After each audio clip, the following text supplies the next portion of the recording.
안녕하십니까. 전종희 목사입니다. 12월 16일 금요일 매일 성경 묵상입니다. 전도서 10장 12절로 20절입니다. 지혜자의 입의 말들은 은혜로우나 우매자의 입술들은 자기를 삼키나니 그의 입의 말들의 시작은 우매요 그 입의 결말들은 심히 미친 것이니라. 우매한 자는 말을 많이 하거니와 사람은 장래 일을 알지 못하나니 나중에 일어날 일을 누가 그에게 알리리요. 우매한 자들의 수고는 자신을 피곤하게 할 뿐이라. 그들은 성읍에 들어갈 줄도 알지 못함이니라. 왕은 어리고 대신들은 아침부터 잔치하는 나라요 너에게 화가 있도다. 왕은 귀족들의 아들이요 대신들은 취하지 아니하고 기력을 보하려고 정한 때에 먹는 나라요 너에게 복이 있도다. 게으른 즉 석가래가 내려앉고 손을 놓은 즉 집이 새느니라. 잔치는 희락을 위하여 베푸는 것이요 포도주는 생명을 기쁘게 하는 것이나 돈은 범사에 이용되느니라. 심중에라도 왕을 저주하지 말며 침실에서라도 부자를 저주하지 말라. 공중의 새가 그 소리를 전하고 날짐승이 그 일을 전파할 것임이니라. 아멘. 오늘은 지혜자와 우매자의 말과 행실의 차이, 지혜자와 우매자의 말과 행실의 차이라는 제목으로 묵상 나눔을 갖겠습니다. 어제 한 내용에 연결되는 내용이죠. 우매자와 지혜자의 차이를 비교하면서 우매한 자가 얼마나 인생 가운데에서 어리석고 위험한 행동을 하는 건지 본인만 모르지.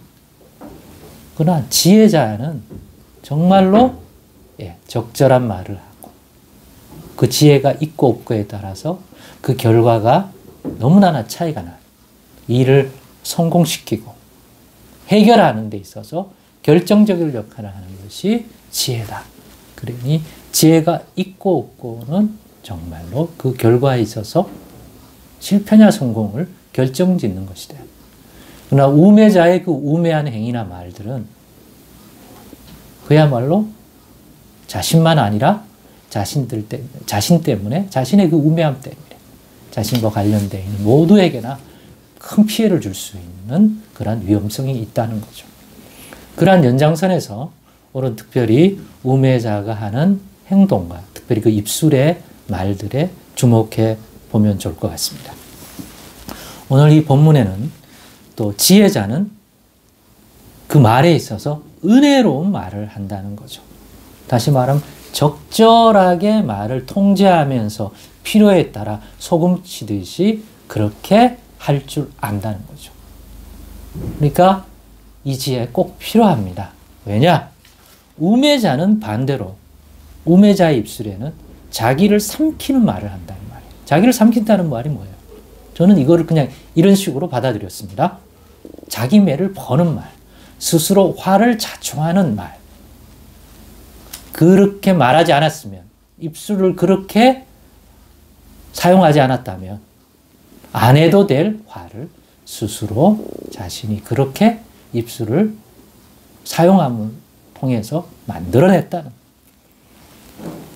왜 그러냐? 자신이 알지도 못하는 장래 일까지 떠벌리는 등 쓸데없는 말을, 쓸데없이 말을 많이 하는 형태를 띠기 때문에 그 말로 인하여 없던 일도 없던 화도 스스로 만들어내고 또 다른 사람에게까지 피해를 주는 그러한 아무런 유익이 없는 말들을 떠벌린다는 거죠.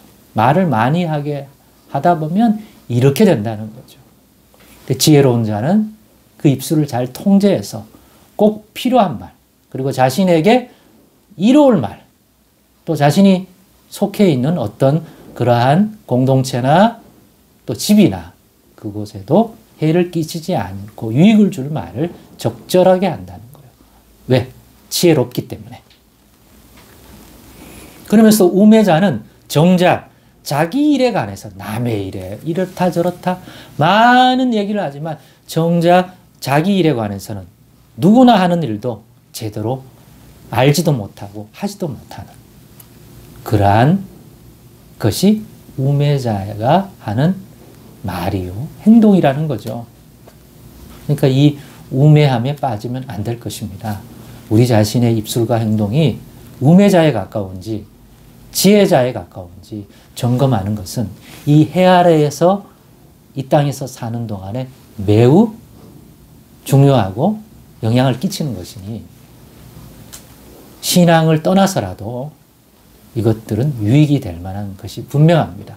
왜냐? 전도자는 해 아래서 인생이 살아가는 것들을 살펴 그 시작과 끝을 주목해서 보고 자신의 지혜와 통찰력을 가지고 깨달은 것이기 때문에 현실적이고 매우 이 땅에 있는 동안에는 직접적인 그러한 유익을 줄 만한 교훈이라고 생각합니다.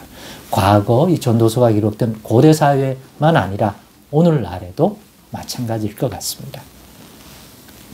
이어지는 말들도 다 마찬가지죠. 그리고 또 주목할 것은 20절인 것 같아요. 물론 18절, 19절도 다 묵상을 하면 현실적인 도움을 많이 주는 것이 분명합니다. 네, 공감이 되고요. 20절에 보면 심중에라도 왕을 저주하지 말며 침실에서라도 부자를 저주하지 말라. 공중의 새가 그 소리를 전하고 날짐승이 그 일을 전파할 것입니다. 보는 사람이 없고 듣는 사람이 없다고 자기 심중에서 자기 위에서 자신을 주관하는 그러한 힘과 권세와 어떤 위치에 있는 왕이라든가 또한 자신을 충분히 도와줄 수 있는 어떤 부자라든가 이런 위치에 있는 사람들을 저주하지 말고 하지 말래요. 조심하라는 얘기죠. 아무도 없는데 어떠냐? 아니다. 본인이 느끼기에는 아무도 못 듣는다 생각하지만 이 세상은 의외로 듣는 기가 많고 비유하기를 공중의 새가 듣고 우리도 그런 속담이 있잖아요.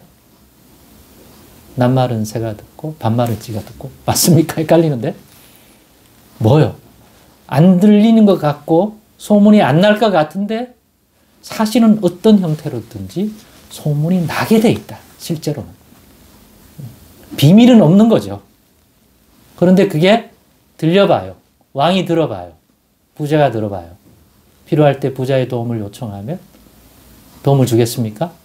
왕이 그런 자를 쓰겠습니까? 그러니까요. 우린 더더욱더 그런 정말 아무도 없다 할지라도 듣는 하나님이 계시고 또 우리는 영적인 것을 인지하니까 악한 사탄의 세력이 귀신들이 또 무슨 장난을 치지 않을까요? 그죠? 요즘 이 동영상 같은 걸 찍으면 더 하지 않습니까? 설마 이걸 보겠어? 네. 볼 수 있죠. 그렇습니다. 더더욱 오늘 세대에는 더 그렇습니다. 그래서 복이 있는 자는 지혜롭게 말하고 아브라함의 복을 유업으로 받는 자는 또 예수님이 또 성경이 말하죠. 원수라도 축복해줘라. 원수 갚는 것이 주께 있으니 주께 맡기고 너는 선으로 악을 이기듯이 원수까지도 축복해줘라. 그러니까 너희는 축복의 통로가 되라. 여러분 믿음 안에서 지혜로운 말을 하고 또 복된 말을 하십시다. 설령 분이 차고 그렇더라도 이런 교훈을 따라서 또 그리스도의 교훈을 따라 선으로 악을 이긴 하는 마음을 가지고 또 우리 입에서는 복이 나고 은혜로운 말이 나고 누가 듣든지 안 듣든지 누군가를 저주하는 말을 입에서 근절한다면 분명히 어떤 형태로지 그렇게 행하는 행실과 말은 분명히 복으로 돌아올 것입니다. 절대 화로 돌아오지 않을 겁니다. 쉬운 일은 하지만 오늘의 교훈을 믿음 안에서 더 잘 적용한다면 분명 더 나은 해 아래에서의 삶을 살아갈 수 있으리라 믿습니다. 기도하겠습니다. 하나님 감사합니다. 오늘의 나눔 속에도 실천할 많은 현실적인 교훈이 있는 줄 믿습니다. 믿음 안에서 잘 정돈해서 유익을 얻을 수 있도록 도와주옵소서. 예수님의 이름으로 기도드리옵나이다. 아멘.